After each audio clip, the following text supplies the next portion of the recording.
Our picks for the top 10 actors who saved their career with one performance. You ever see 127 Hours? Spoiler alert. For this list, we'll be looking at actors who largely turned their careers around with one movie. We'll be taking into account the state of their respective careers both before and after the particular role, as well as the popularity of the role itself.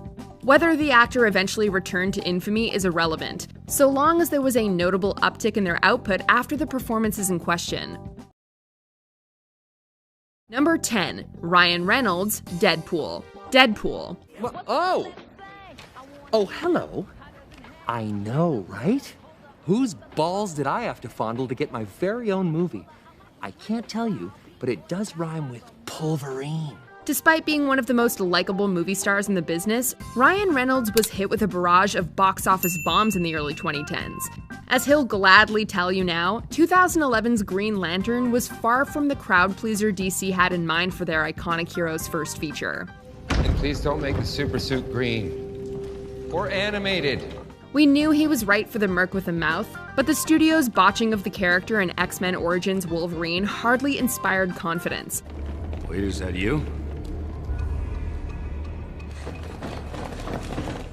Stryker finally figured out how to shut you up. Fortunately, he got the comics-accurate solo film we'd been dreaming of in 2016, and it did not disappoint.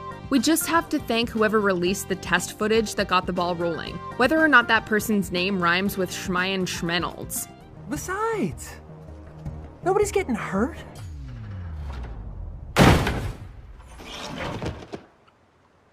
That guy was already up there when I got here. Number 9. Keanu Reeves, John Wick. John Wick. You, working again? No, just sorting some stuff out. Oh, well. I'll leave you be then. Good night, John. Good night, Jimmy. We've known for a long time that Keanu Reeves can kick ass on film, as is evidenced by the first Matrix movie. However, the poor reception to that film's 2 sequels, and later duds like The Day the Earth Stood Still and 47 Ronin, signaled that perhaps the action star's best days were behind him, as expressed in the sad Keanu memes. Though we never thought of him as a powerhouse actor, ardent fans of his hoped the perfect role for him would come around. Someone must have been listening as the John Wick movies slowly evolved from sleeper hits to blockbuster sensations. Hey, John. Hey, Harry. Everything all right? Yeah. Everything's fine. Reeves' mania has gotten so big, in fact, that a Matrix 4 practically went from being a long shot to a done deal. People keep asking if I'm back, and I haven't really had an answer. But now, yeah, I'm thinking I'm back. Number 8. Michael Keaton, Regan Thompson, Birdman. And the next time you screech, it'll explode into millions of eardrums. You'll glimmer on thousands of screens around the globe. Back in the day, people were skeptical of Keaton's casting as the Caped Crusader in Tim Burton's Batman movie, though many were silenced when they saw him don the cape and cowl on the big screen. After a single sequel, Keaton stepped away from the franchise, which got significantly worse while Keaton did, well, Jack Frost. You the man! No, you the man! Nope, I'm the snowman! Keaton stayed relatively quiet for much of the 2000s, but we're sure the meta-commentary on his career in 2014's Birdman was too good to pass up. Listen, hold on. That wasn't an accident. What do you mean? I made it happen. Oh, okay. The film was a critical sensation, ultimately winning Best Picture and making Keaton an Oscar nominee. Since then, Keaton has been in a slew of big movies, in addition to being another bird-themed character in a superhero movie as the MCU's Vulture. There you go, Mason.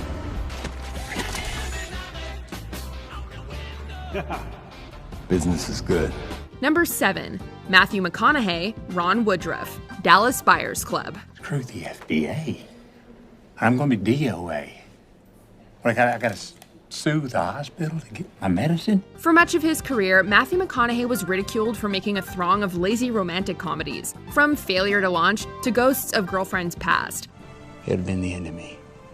So I cut it short. Then a little thing called The McConaissance happened, which started slow with movies like The Lincoln Lawyer and Mud, allowing McConaughey to reveal his acting chops in a big way. It crested it in 2013 when he gave an absolutely transformative performance in Dallas Buyers Club, which saw him pick up numerous critic accolades, culminating in an Oscar for Best Actor.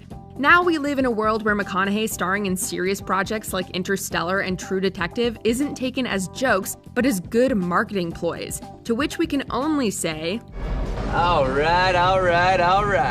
Number 6, Mickey Rourke, Marv, Sin City. No reason at all to play it quiet. No reason to play it any way but my way. While you could argue that his Oscar-nominated turn in 2008's The Wrestler put Mickey Rourke back in the winner's circle, we maintain that came a little earlier in 2005 with Frank Miller's Sin City.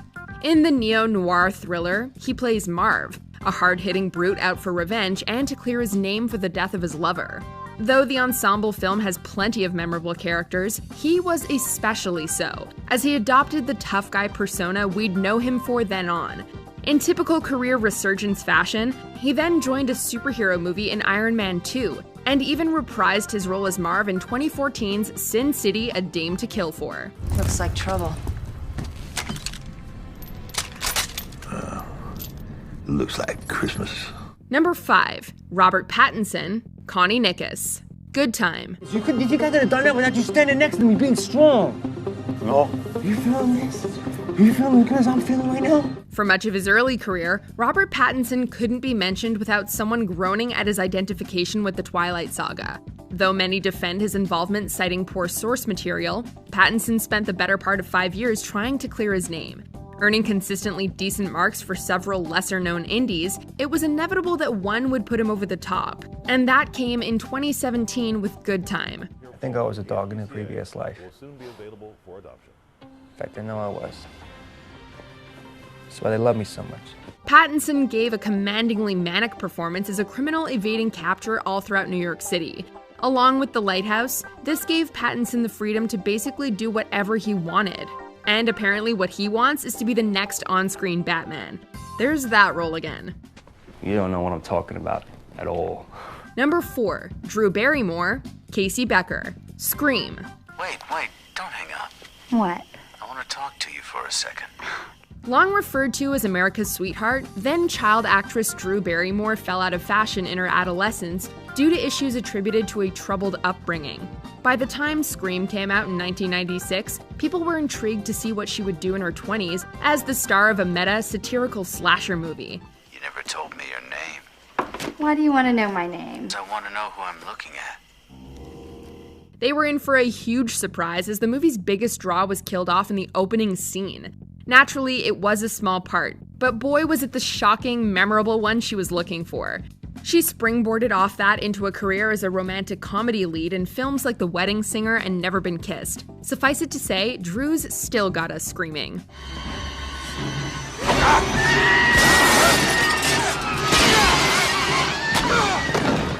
Number 3, Marlon Brando, Vito Corleone, The Godfather.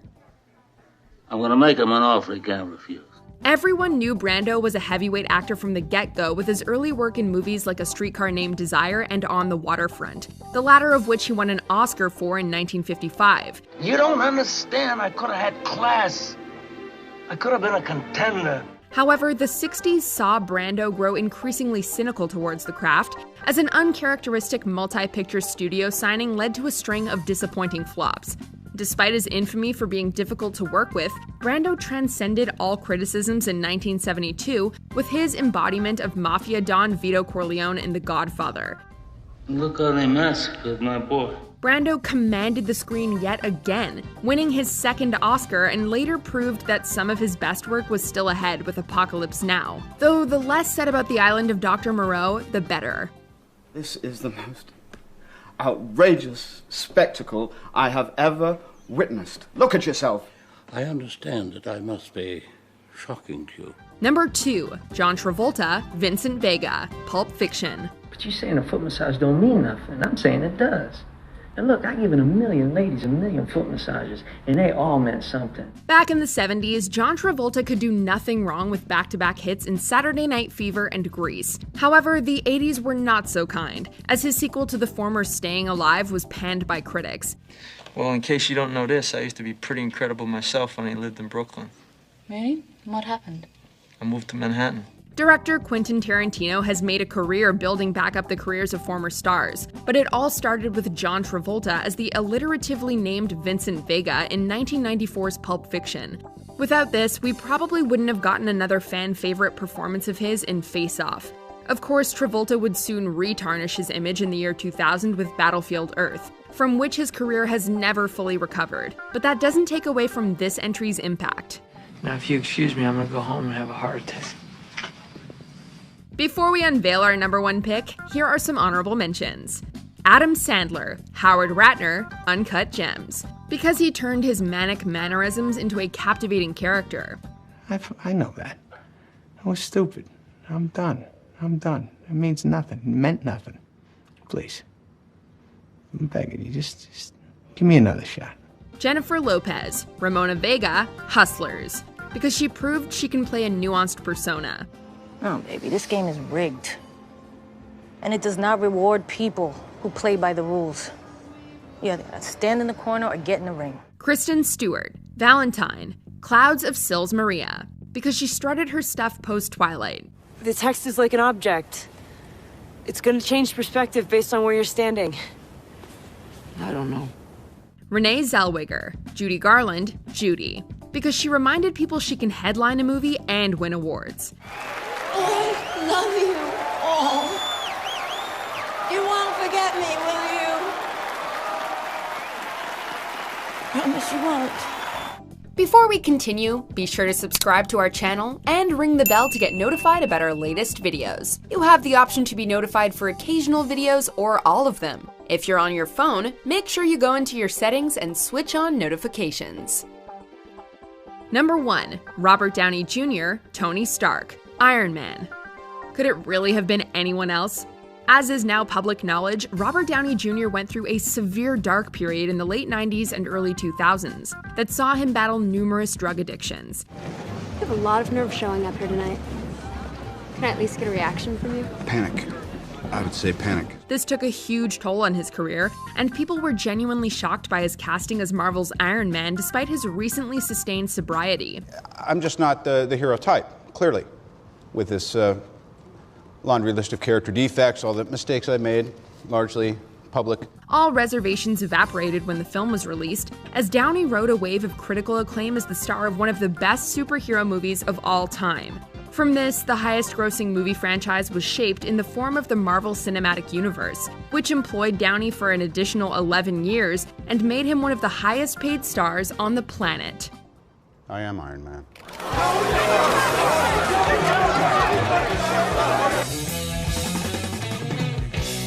Do you agree with our picks? Check out this other recent clip and be sure to subscribe and ring the bell to be notified about our latest videos.